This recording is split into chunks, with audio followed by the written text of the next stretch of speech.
बिहार चुनाव से पहले एक बड़ी खबर सामने आई है। खबर एक उम्मीदवार को लेकर सामने आई है। कहा जा रहा है मैथिली ठाकुर बिहार में इस बार चुनाव लड़ने वाली हैं। बिहार की लोकप्रिय गायिका मैथिली ठाकुर के अब सियासत के मैदान में एंट्री की अटकलें लगाई जा रही हैं। भारतीय जनता पार्टी के बिहार प्रभारी विनोद तावड़े की एक सोशल मीडिया पोस्ट ने इन अटकलों को और हवा दे दी, जिसके बाद चर्चा है कि पार्टी उन्हें मधुबनी की किसी विधानसभा सीट से चुनाव मैदान में उतार सकती है। दरअसल बिहार बीजेपी प्रभारी विनोद तावड़े ने मैथिली ठाकुर की तारीफ करते हुए एक पोस्ट लिखा, जिसमें उन्होंने लिखा, मैथिली ठाकुर जी बदलते बिहार की रफ्तार को देखकर फिर से बिहार आना चाहती हैं। इसके बाद तेज चर्चा हो गई कि बीजेपी उन्हें मधुबनी की किसी सीट से विधानसभा चुनाव मैदान में उतार सकती है। हालांकि मैथिली ठाकुर ने अभी तक चुनाव लड़ने को लेकर कोई आधिकारिक पुष्टि नहीं दी है। चुनावी सरगर्मियों के बीच बिहार की लोकप्रिय गायिका मैथिली ठाकुर चर्चा में है। मैथिली ठाकुर के राजनीतिक डेब्यू की जो अटकलें लग रही हैं, उसमें कितनी सच्चाई है ये तो अभी सामने नहीं आया है, लेकिन विनोद तावड़े के पोस्ट ने थोड़ी बहुत हलचल बिहार में बढ़ा दी है। मैथिली ठाकुर के बीजेपी ज्वाइन करने और बिहार चुनाव लड़ने की अटकलें लग रही हैं। बीजेपी ने मैथिली ठाकुर को आगामी विधानसभा चुनाव में अलीनगर सीट से मैदान में उतारने पर विचार किया है।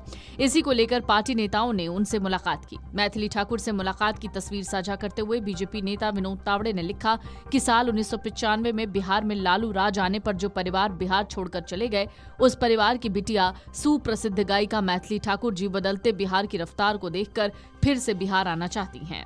2011 में महज 11 साल की रही मैथिली एक कार्यक्रम सारेगामापा लिटिल चैम्प्स से गीत संगीत के मैदान में आई। तब से लगातार फिल्म, भजन और लोकगीतों को गा रही हैं। चुनाव आयोग ने 2024 के लोकसभा चुनाव में मैथिली ठाकुर को जन जागरण के लिए ब्रांड एम्बेसडर बनाया था। विनोद तावड़े के ट्वीट से उनके चुनाव लड़ने के संकेत मिल रहे हैं। मैथिली को अगर बीजेपी चुनाव लड़ाती है तो वो सीट कौन सी होगी, इसको लेकर भी अटकलों का दौर शुरू है। चूंकि मैथिली बेनीपट्टी की रहने वाली हैं, तो ये स्वाभाविक चर्चा है।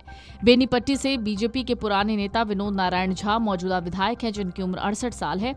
1977 के जेपी आंदोलन से राजनीति में आए विनोद नारायण झा की उम्र तो हो गई है, लेकिन इससे ज्यादा उम्र दराज लोग बीजेपी और बीजेपी सरकार में सक्रिय हैं। 2 बार विधायक और 1 बार विधान पार्षद भी रहे विनोद नारायण झा का टिकट नहीं कटा तो मैथिली की सीट को लेकर सस्पेंस और बढ़ जाएगा। हालांकि विनोद तावड़े के फोटो पर प्रतिक्रिया देते हुए मैथिली ठाकुर ने जो लिखा है वो भी जान लेना चाहिए। उन्होंने लिखा, जो लोग बिहार के लिए बड़े सपने देखते हैं, उनके साथ हर बातचीत मुझे दूरदृष्टि और सेवा की शक्ति की याद दिलाती है। हृदय से सम्मानित और आभारी हूँ श्री नित्यानंद राय जी एवं श्री विनोद श्रीधर तावड़े जी। मैथिली के पिता रमेश ठाकुर ने भी बताया है कि अभी उनके पास बीजेपी की तरफ से इस तरह का कोई प्रस्ताव नहीं आया है, न ही उन्होंने इस बारे में कुछ सोचा है।